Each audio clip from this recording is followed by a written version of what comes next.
وحبيب إله العالمين أبي القاسم محمد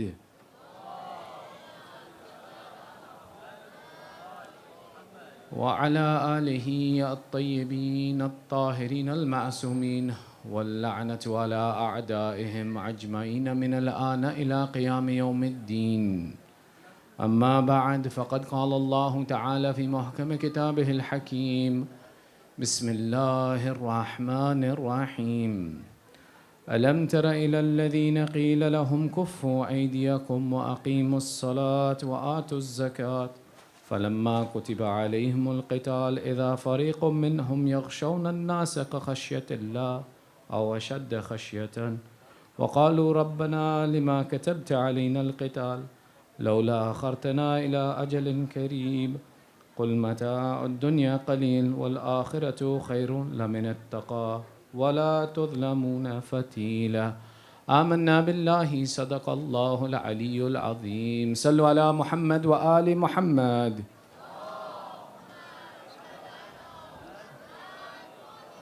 Your second salawat for love of Muhammad wa Ali Muhammad.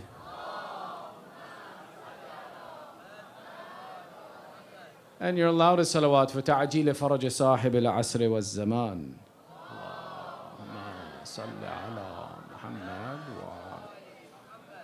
In our discussions on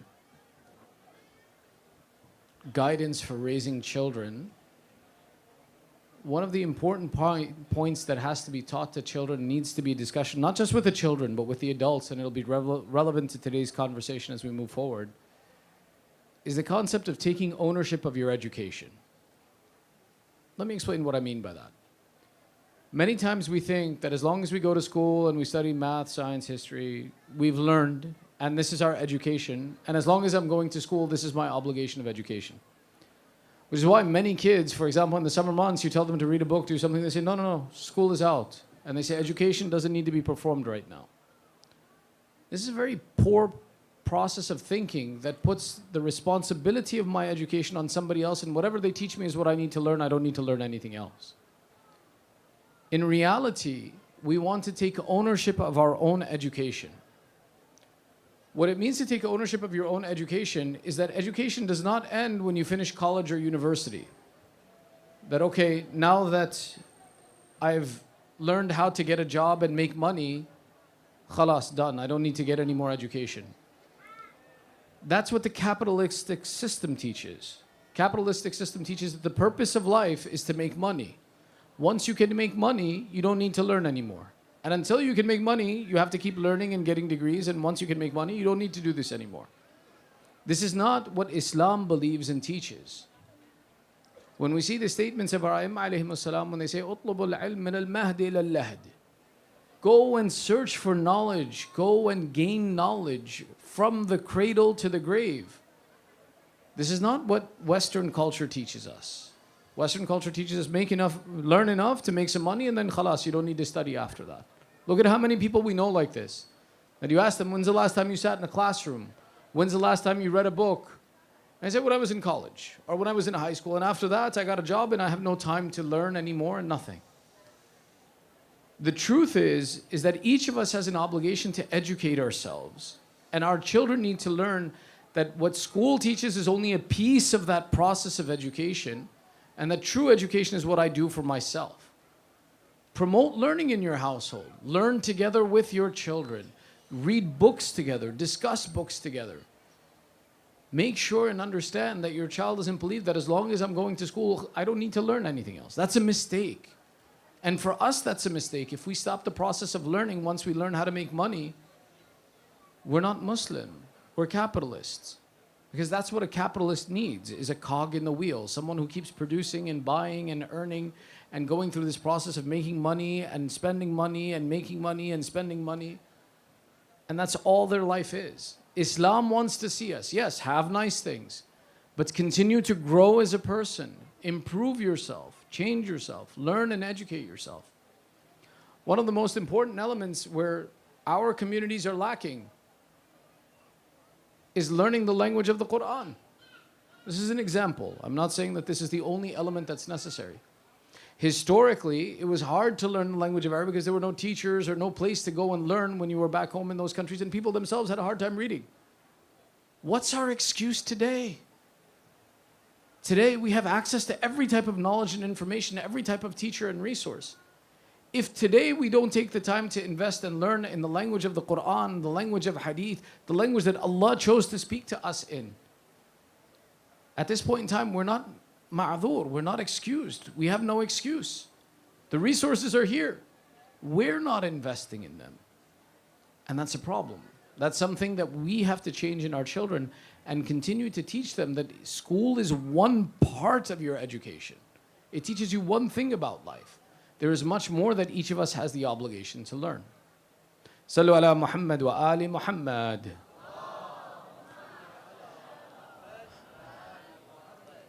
We've been having our discussion about the connection between Imam Hussain and the Imam of our time, and seeing the similarities between the two and the lessons that we need to learn, and how do we make sure that the time that we have is used well in preparation for the coming of the Imam. One of the areas of discussion that needs to be addressed is, how do I know that I'll be on the side of Imam Zaman? Let me explain. Everybody's okay, right? We're just getting started. Don't fall asleep yet. Sallu ala Muhammad wa ali Muhammad.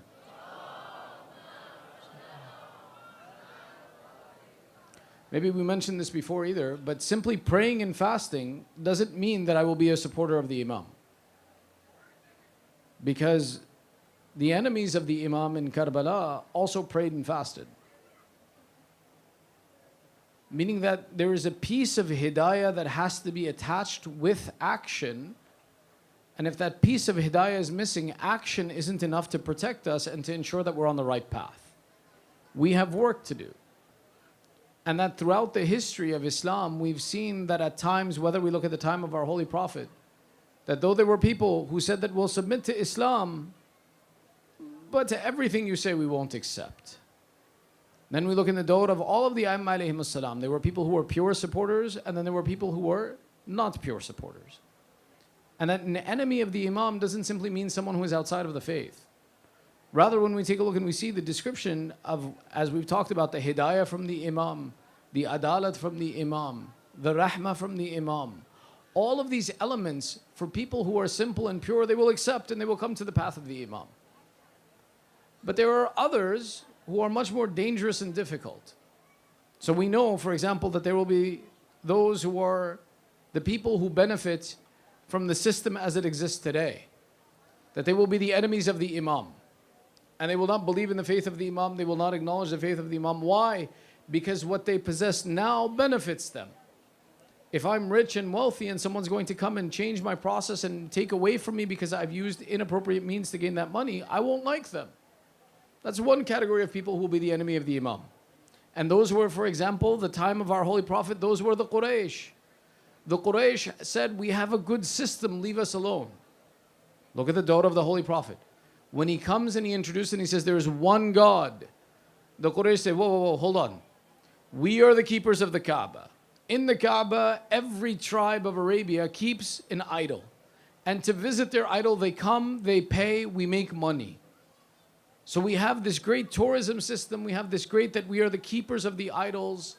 Now you come and say that all of this is batil and useless. Who will come? How will we make money? So the people of the Quraysh in the city of Makkah, they come to the Holy Prophet and say, okay, you want to be the Prophet of Allah? No problem. We'll add Allah to the list of gods. And you work with us and we'll all make money and we'll be happy. This is the first type of enemy who is happy and satisfied with the lifestyle that he possesses. The coming of the Imam disrupts him. There is the other type, which is the Nawasib, those who are the enemies of the Ahlul Bayt, and that their entire animosity is against the family of the Prophet, and they too exist, and they will be the enemies of the Imam. The third group is the one that's very dangerous. The third group of the enemies is the ignorant. That's the group that we have to be the most careful about. Those who are ignorant, they will be the ones who will fight against the Imam as well. Look and see at the advent of Islam, when we talk about the day of Ghadir. It was one of these very people who when the Prophet came and he said, Man kuntu mawla, fahada aliyun mawla. Allahumma wali man wala, wa adi man ada, wa akhdhul man khadala, wansur man nasra. When Rasulullah makes a statement, one of the Arabs standing in the front stands up and he says, you came, you told us to pray, we prayed. You told us to fast, we fast. You said, do Hajj, we did Hajj. Now you're going to tell us that we have to listen to your cousin? We don't believe this. Look at the aspect that they were willing to submit to some of the commands of Allah, but when it came to the concept of wilayah and authority of Allah on this earth, they refused. And he said, if you're telling the truth, send the punishment of Allah down on us. And this is where we see that the punishment of Allah comes down and a stone hits this man and immediately he dies in that instance. سَأَلَ سَائِلٌ بِعَذَابٍ وَاقِعٍ. Allah discusses this in the Quran. That process of ignorance is the most dangerous thing that we possess, that is the most harmful thing, and what will make people the enemies of our Imam. And it made people enemies of our Prophet. And it made people stay away from the path of the righteous because they couldn't go beyond their ignorance that they knew what was better. One of the key examples of this, a discussion of this that happens, that we see the instruction of this conversation from the Quran. In the verse that we began our discussion with, in chapter 4, verse number 77, Allah mentions and says, أَلَمْ تَرَ إِلَى الَّذِينَ قِيلَ لَهُمْ كُفُّوا أَيْدِيَكُمْ وَأَقِيمُوا الصَّلَاةَ وَآتُوا الزَّكَاةَ وَلَمَّا كُتِبَ عَلَيْهِمُ الْقِتَالُ فَرِيقٌ مِّنْهُمْ كَانَ يَخْشَوْنَ النَّاسَ كَخَشْيَةِ اللَّهِ وَشَدَّ خَشْيَةً. Allah describes and He says, did you not see those people that when they were told that leave off your hands from fighting and give zakat and pray, then when they were told to fight, those same people became afraid of people like they fear Allah, or they were more afraid of people than Allah. And they said, رَبَّنَا لِمَا كَتَبْتَ عَلَيْنَا الْقِتَالِ لَوْلَا أَخَرْتَنَا إِلَىٰ أَجَلٍ كَرِيمٍ. That when the time for fighting came, they said, oh Allah, why did you insist for us to fight? Why didn't you delay the fighting to another time? There are two elements in history that talk about this. Are you guys okay? We'll take it aside and we'll discuss this. Are you guys ready? Sallu ala Muhammad wa ali Muhammad.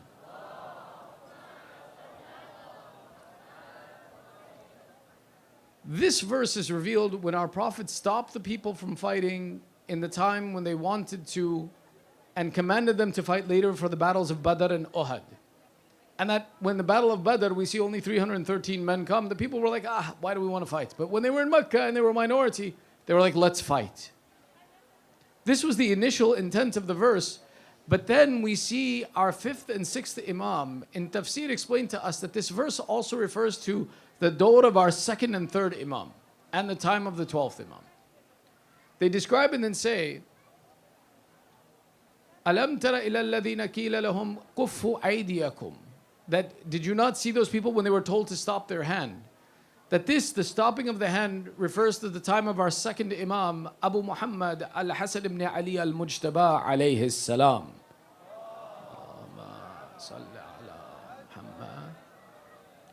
In the dawr of the 2nd Imam, we see that 6 months into his Khilafah, he intends to make a peace treaty with Muawiyah. And Allah in this moment has commanded that don't fight, but rather make peace so that the religion can persist.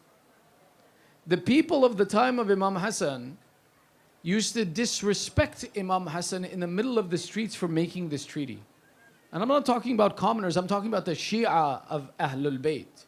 Those who said we love the Ahlul Bayt and love the cause of Ahlul Bayt used to come up to our 2nd Imam and say, Assalamu alayki ya mudhill al-mu'mineen. Salam to you, the one who disgraced and is a disgrace for the believers. And Imam Hassan would reply to them and say, Lestu mudhill al-mu'mineen walakin a'izzu al-mu'mineen. I am the one who gave honor and dignity to the mu'mineen. Those ignorant people of that time saw what was the apparent of Imam Hassan making a treaty and abdicating the position of Khilafat, and they saw it as a position of weakness. And instead of recognizing the supreme authority of the Imam, that the Imam knows what's best for Islam, and Imam knows and looks at all time when he makes a decision, they said that this Imam has disgraced us. He has submitted to the enemy. That his father was upright in justice, because Amir al-Mu'mineen would fight against Muawiyah. The battle of Siffin, was a war to take the authority away from Muawiyah. And here Imam Hassan, after the work of Amir al-Mu'mineen fighting Muawiyah, Imam Hassan goes and he makes peace. The limited capacity. If you would know some of the names of these companions, you would be surprised. But they came back and they apologized. But Imam Hassan would take them by the hand and sit them down and say, I am the one who protected and saved Islam. I found in you a weakness that if we would have fought against the this usurper of the Khilafat, we would have been wiped out and no true message of Islam would have remained on this earth. When I saw a weakness in you people, I acted like the Safina of Nuh and protected you to ensure that the love of Ahlul Bayt would remain on this earth. But the people could not understand this.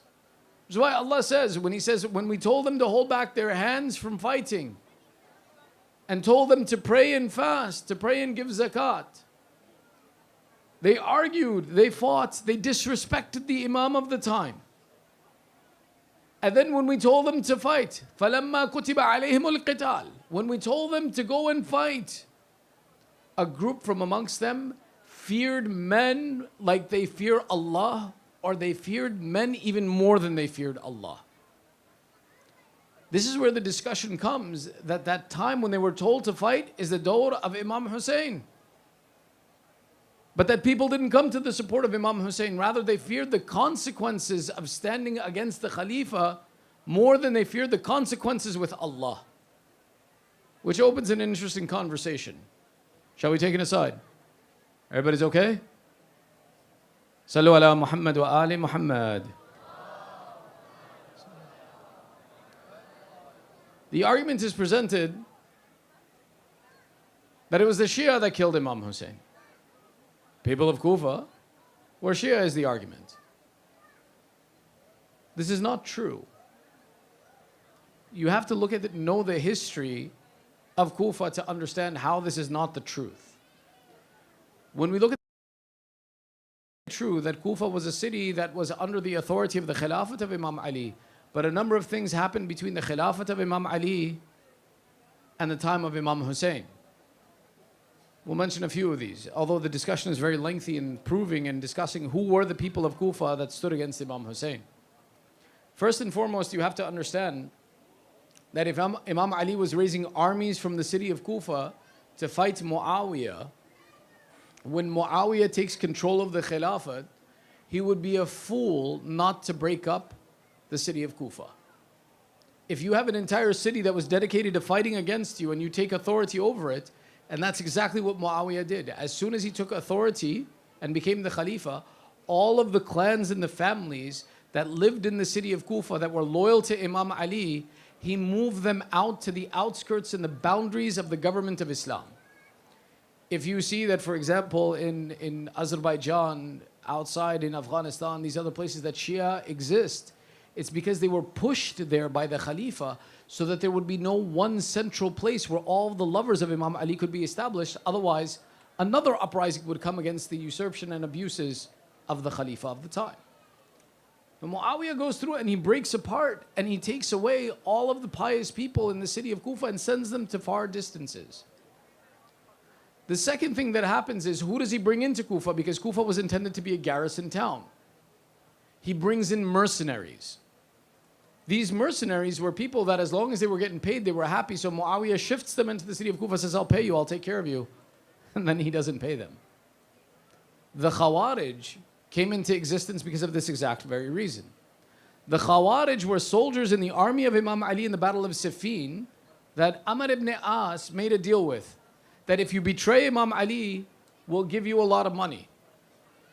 So when in the Battle of Siffin, Amr ibn As gave the signal, the army of Imam Ali, those who had been bribed by Muawiyah, turned against Imam Ali, and that's what caused a stop to the fighting in the Battle of Siffin. After the fighting was stopped, these traitors of Imam Ali went to Muawiyah and said, give me my money. And Muawiyah said, no.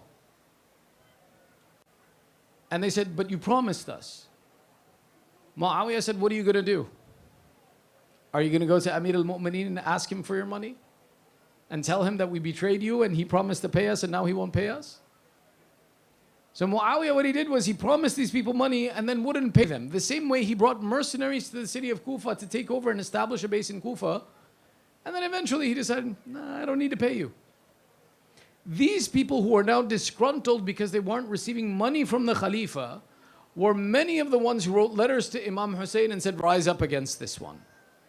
It was not that they loved Imam Hussain, that they said, we want to stand in a righteous government. It was that their hate of the Banu Umayyah promoted them that, oh, Banu Umayyah doesn't pay us. We've heard that the Dawr of Ali ibn Abi Talib, people were treated fairly, call his son.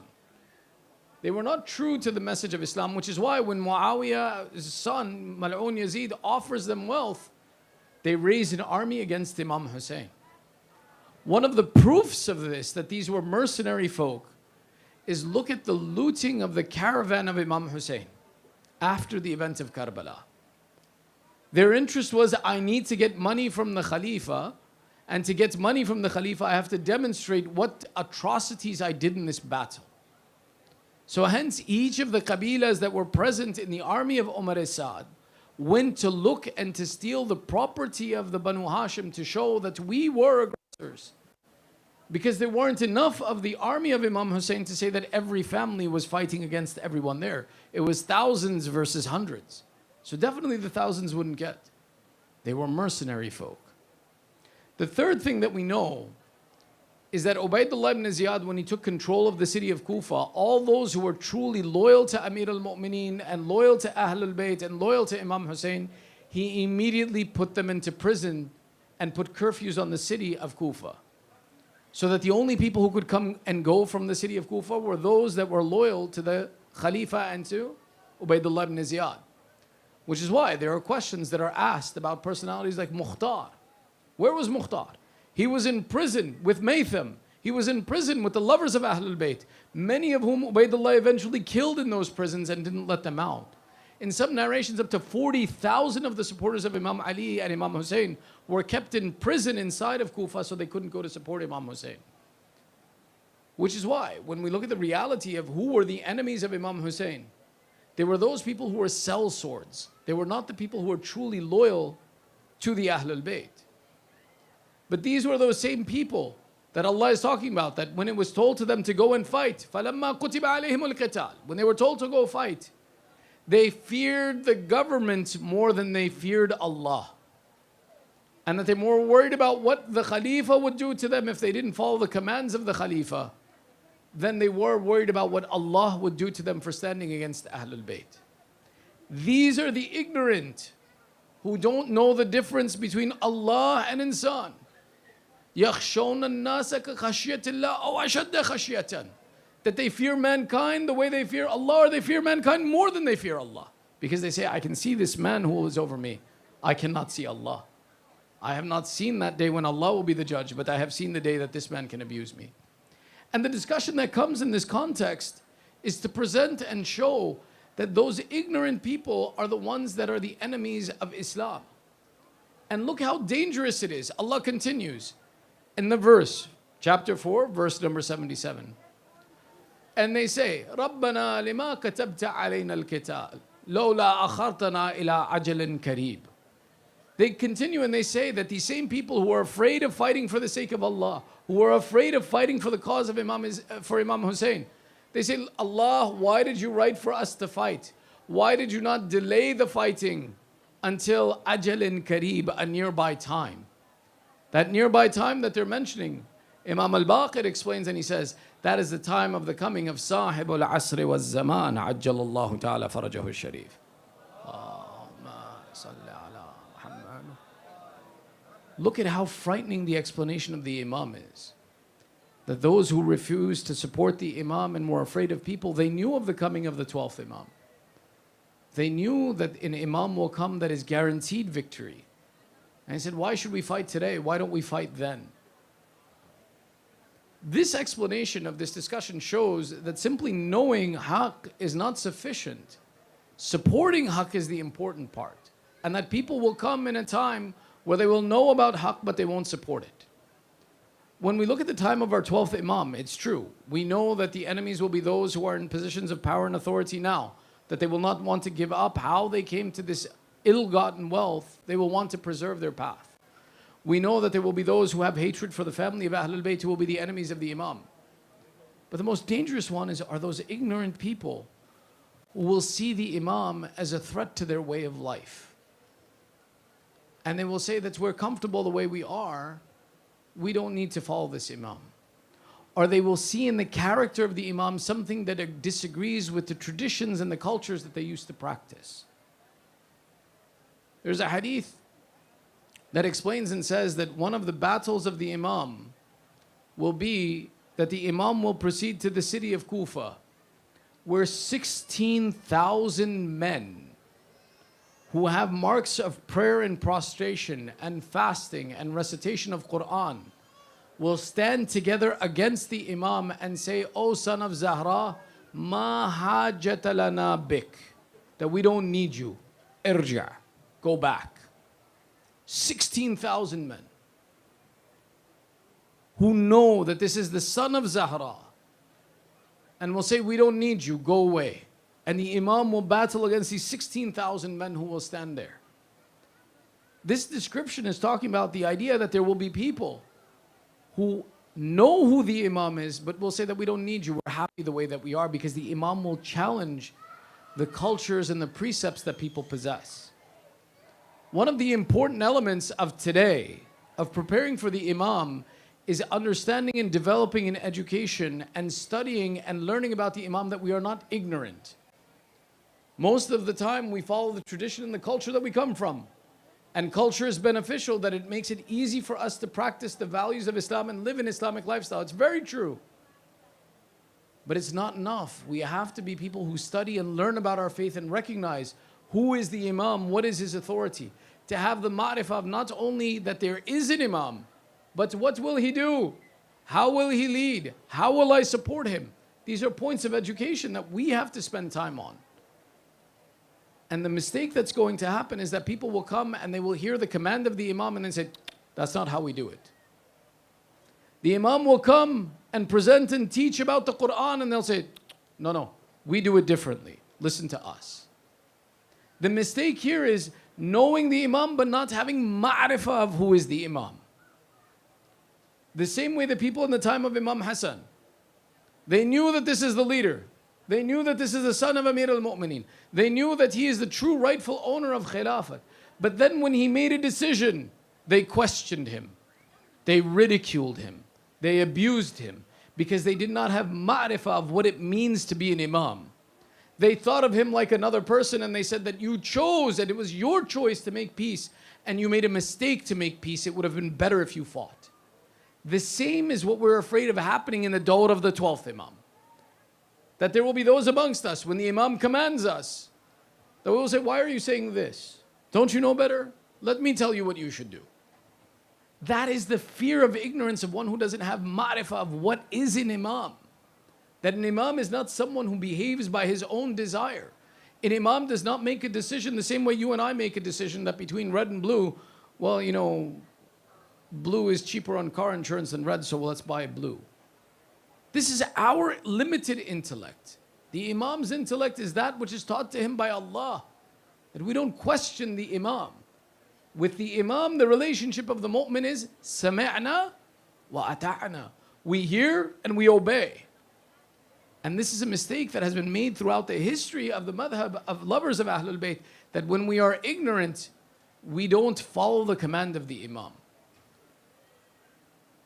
In the dawr of our 6th Imam, you guys are okay? We'll take a tangent for a second. Everybody's all right? Sallu ala Muhammad wa ali Muhammad.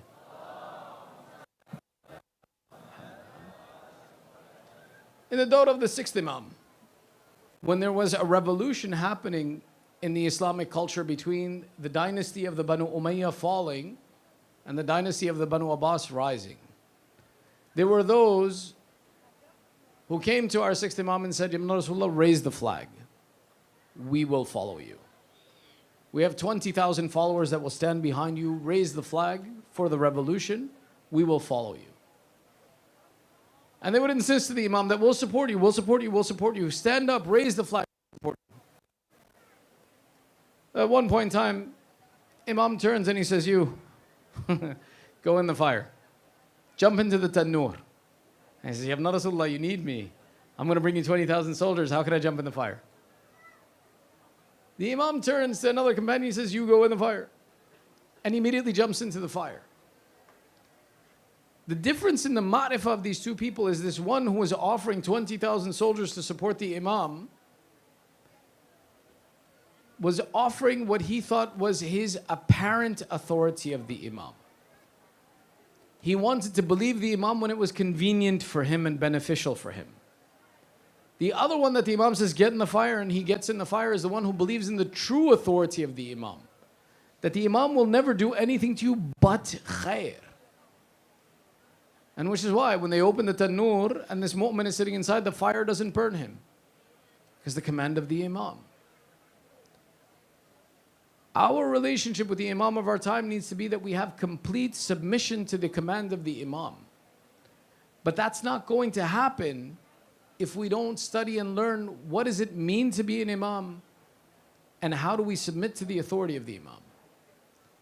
We have over 300 years of history of people living with the A'immah, some of whom were pious and listened to the Imam, and some of those who were the enemies of the Imam. The significance of this 300 years of history is a course for us to follow, to pay attention to learn how do we submit to the authority of the Imam, what is the knowledge of the Imam, what is the status of the Imam, and how do we build an affiliation and association with him. If we don't do this, if we don't take the time now to educate ourselves on the ma'rifat of the Imam, and we imagine that I as an engineer, just me being an engineer is sufficient, I can work for the Imam. Or me, I want to be the cook of the Imam. I'll just cook for him. Or I'll just be a soldier for the Imam. I don't need to study anything else. I just want to be a soldier for the Imam. What makes you so confident that without understanding who is the Imam that you will actually serve him and not disobey him? The submission to the Imam is by understanding and learning about his status and his position. And this is why it's an obligation for each of us. When we consider the time in which the reappearance of the Imam comes, one of the realizations should be that now the earth and the world has the ability to be educated, and that to be a supporter of the Imam, that education is necessary. Not of, for example, science and technology. These are good things to know. But the most important education is knowing about the religion of Allah and the authority of Allah on this earth. If we don't spend that time, we've seen throughout history how it is that people without understanding who is the Imam will then go and attack the Imam. Look at the life of our seventh Imam, Musa ibn Ja'far al-Kadhim alayhi salam. Sallu ala Muhammad wa ali Muhammad. This Madhloom Imam spends 14 years approximately of his life in prison. And he's put there not by an enemy, but by his own cousin. One of the cousins of Imam al-Kadhim is the one who is bribed by the Khalifa of the time to speak against Imam al-Kadhim to be able to arrest Imam al-Kadhim. That this cousin comes to the Khalifa and announces, and he says, I have seen my cousin, Musa ibn Ja'far, has wealth that he is using to raise an army against you.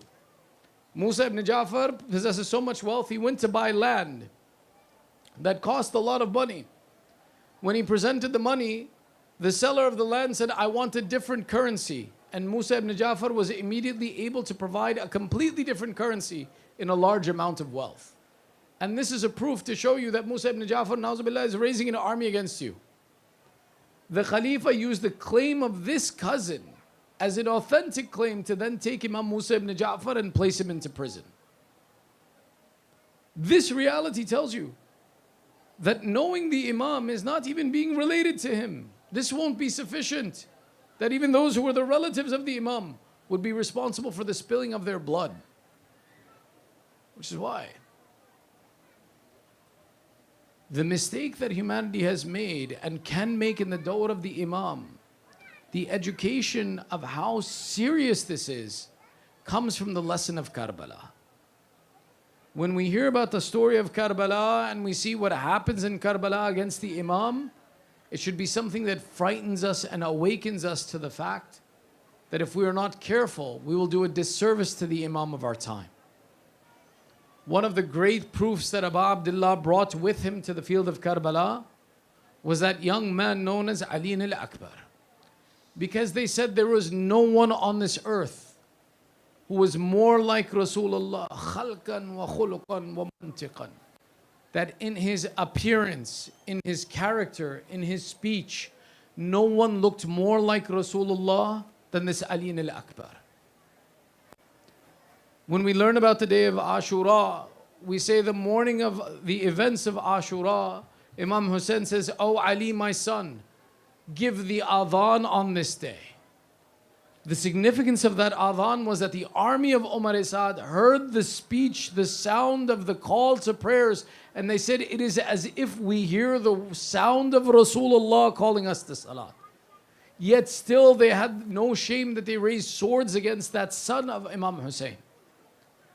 One of the most frightening proofs was that this young man, when Imam Hussain sends him to this battlefield, is a show to say that if I am the one whose son is the image of Rasulullah, yet you have no shame that you would raise a sword against that one. This is a source of fear for us, that if we've seen it in the past, that the one who looked like Rasulullah, they would not stop. And what would happen to us, God forbid, if we are uneducated about who is Imam Zaman? That would we stand against him? Would we be like those people? The description of Ali al-Akbar in the history talks about a special love that existed between Imam Hussain and this son. That they describe and say that Layla says, after this Ali was born to me, one night I would wake up and I would find that there was a shadow leaning over the cradle of Akbar. And I became frightened. But before I could call out, the shadow moved and said, Layla, be quiet, it is me, Hussain, I'm looking at my son. And Imam Hussain loved this Akbar so much from a young age that he would enjoy when this child would be sleeping that he would look at him.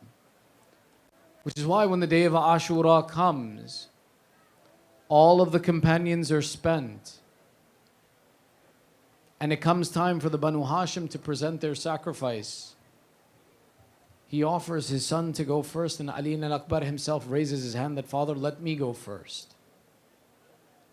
Imam Hussain,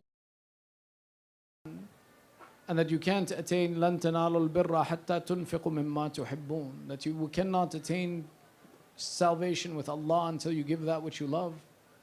Gives his son permission to go first. The first of the Banu Hashim, in many narrations, is reported to be this Ali al-Akbar. But before he goes, Imam Hussain asks him to bid farewell to his aunt and the women of the family of the Banu Hashim. Why? Because Sayyidah Zainab would herself say that this child that I raised with my own hands was whenever we would miss the Prophet, we would look on the face of Ali al-Akbar. Imam Hussain knows that when I send this young man to battle, after that there will be no face to look upon after this. So Imam Hussain gives the instruction, "Oh Akbar, go and bid farewell to your aunt. Go and bid farewell to your mother before you go to this battle." They describe and say that Akbar went into the tents and a long period of time passed, but Akbar did not come out. That eventually when Imam Hussain goes into the tents, he sees that the women have surrounded this Akbar, and every time he tries to leave, they say, "Oh Akbar, one more minute, let us look at you one more time." And they stand him in the middle and they cry that we will look upon you when we missed Rasulullah. Who will we look upon after this day? Who will be the one that is the reminder of the Prophet when we miss him? That every time he would try to leave, they would say, "Akbar, one more minute, be patient." Until eventually Abu Abdullah comes and he says, "Oh Akbar, the time has come." And Imam Hussain takes this Akbar away from the women and brings him out. They describe and they say that Akbar comes and he says, "Oh Father, give me permission to go and fight now. I want to go. My blood boils that, Baba, I have seen you all day that whenever a companion of yours would fall, you would go into the battlefield and they would disgrace you and attack you. Now allow me the right to respond to them. Allow me to enter the battlefield to show them the shuja'at of the Banu Hashim, that we are not ones who take disgrace lightly. Abu Abdullah says, my son, I give you permission. They describe and say that this young man with hot blood and anger at this enemy that disrespects his father, a father like Hussain ibn Ali, the young man mounts his horse and prepares to turn in the direction of the battlefield.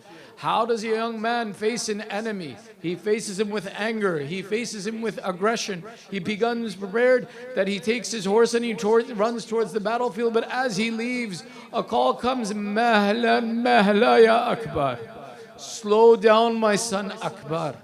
Akbar pauses his horse before he enters the battlefield. He says, Baba, I bid you farewell. I said farewell to you. Allow me to go and fight. Imam Hussain says, oh Akbar, if you had a son like you, you would know how hard it is for me to let you go. They describe and say in some of the poetry, they say that Abu Abdullah says, oh Akbar, turn your face to me as your horse goes forward so that I may look upon you before you leave this world. Seeing this condition, Ali al-Akbar makes the direction and heads towards the battlefield. He enters in front of this army of Umar al-Sa'd. They describe and say that Akbar on the day of Karbala made 2 attacks on the army of Umar al-Sa'd. In the first attack, he killed 120 of the soldiers of the army of Umar al-Sa'd. The bravery of Akbar is such that if we were to be able to, we would have created a 3rd mazar for him if it would have been appropriate, except for the command of Abu Abdullah, which we'll talk about. That this young man, he goes, I tell you, that this young man did not fight against normal people in the army of Umar al-Sa'd. Rather, when you hear the names of the people that he killed some of the bravest soldiers in the army of Umar al-Sa'd. It would make you think, a young man thirsty for 3 days, why was he fighting the champions of Umar al-Sa'd? He was fighting the champions because he said to himself, I would imagine that after me these champions will be thirsty for the blood of my father. Let me fight them first, and may I remove them from the ranks of the enemy, that they do not disturb my father. Abu Abdullah watches the battle of his son with pride as Ali al-Akbar beats soldier after soldier, seasoned champion after champion, until eventually at one point in time, we see that Abu Abdullah watching Akbar becomes uncomfortable. Layla cannot see the battlefield, but she can see Imam Hussain. She says, oh Abu Abdullah, I see you uncomfortable. Imam Hussain turns and he says, oh Layla, sit and make dua. She says, has something happened to Akbar in the battlefield? Imam Hussain replies and he says, no, but I am seeing my son fight a champion that I have a hard time imagining him overcoming, because my son is thirsty for 3 days and this is a champion who is a seasoned warrior. But Layla, Allah answers the dua of a mother. So I ask you, Layla, make dua for Allah to return Akbar to me one more time, that I can see him again. Layla sits upon the musalla and in the famous dua she says, Ya man rada Yusuf ila Yaqub, O one who returned the son Yusuf to his father Yaqub, I am asking you to return Ali al-Akbar, but Allah, I do not ask you for myself. I ask you for this Gharib Hussain, that he can see his son again. Alhamdulillah, Akbar is victorious in his fight against his champion, returns to Imam Hussain, comes to his father, and Abu Abdullah praises him for the bravery of his fight. There is a famous statement that this Akbar makes. He says, Baba, the heat is making this armor cut into my flesh. Do you know why he says this? He says, Baba, is there some water? That how does a grown man bid farewell to his father?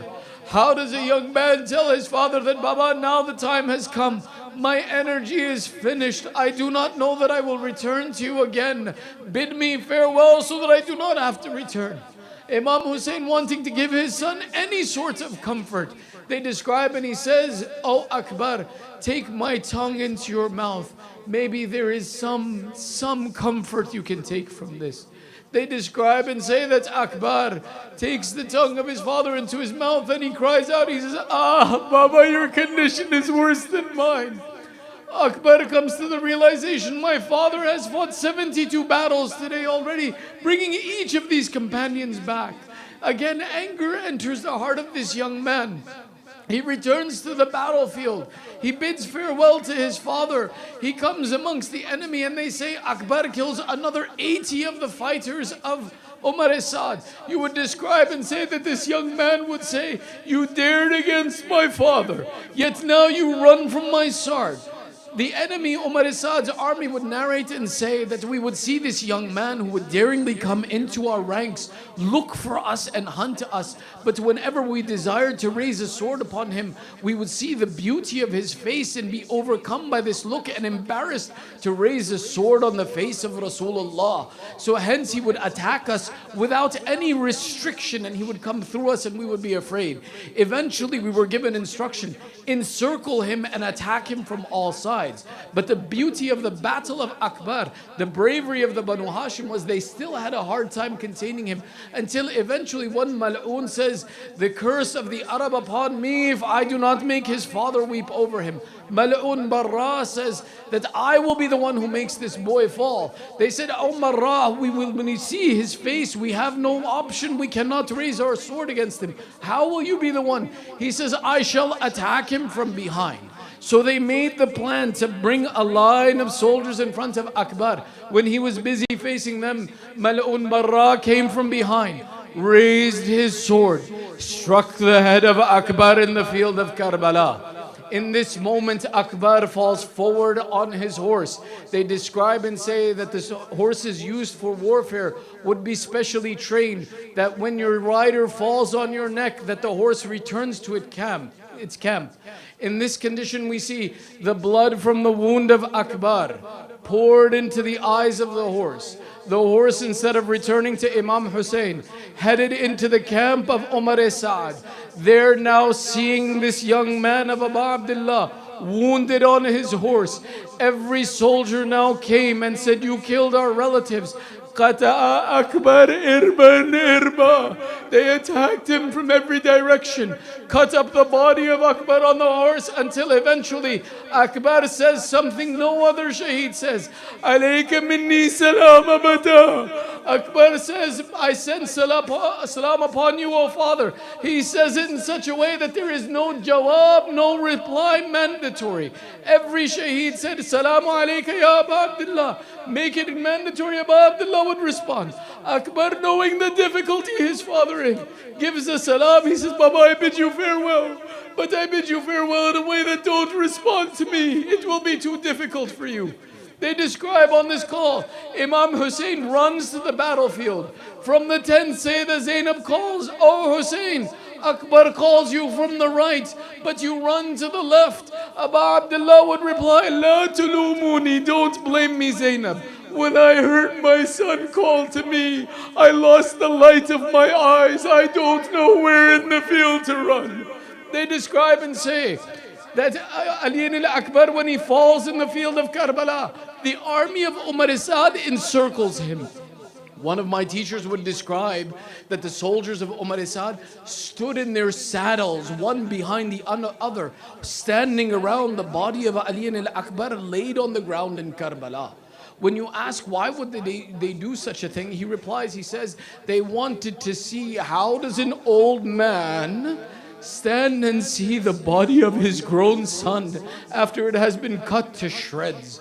They describe and say that Abu Abdullah eventually reaches the body, and they describe the scene of when Imam Hussain reaches.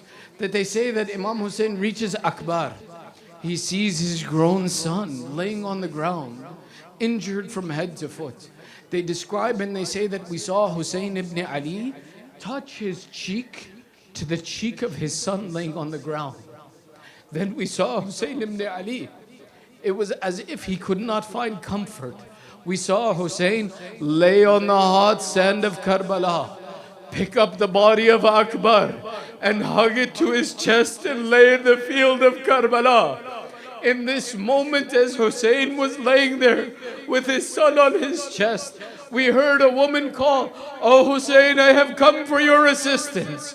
Imam Hussain, again with his dignity, he says, "Oh Zainab, I asked you not to leave the tents as long as Hussain is alive.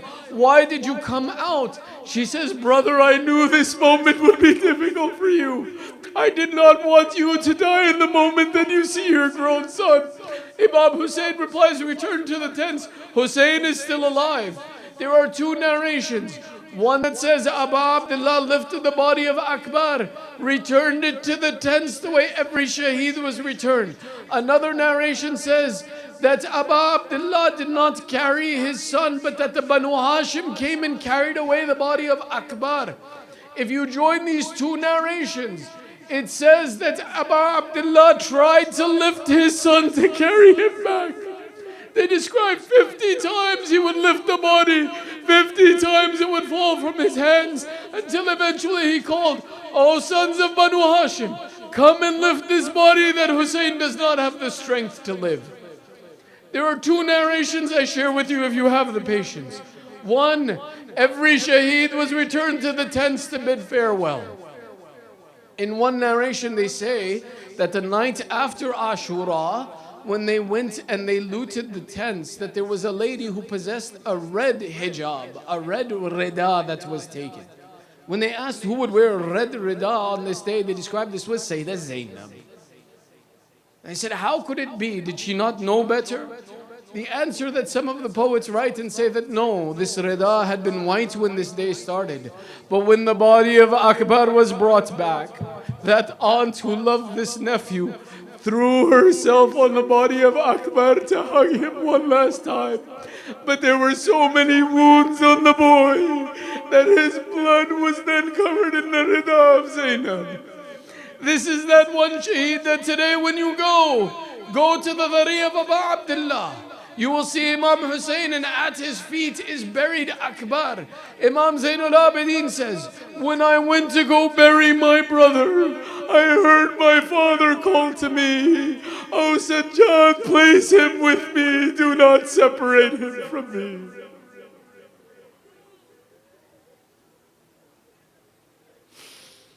ألا لعنة الله على القوم الظالمين وسيعلم الذين ظلموا أي منقلب ينقلبون إنا لله وإنا إليه راجعون رضا بقضائه وتسليما لأمره. Ya Allah, accept this ibadat from us. Ya Allah, forgive our sins. Give us tawfiq to know our Imam.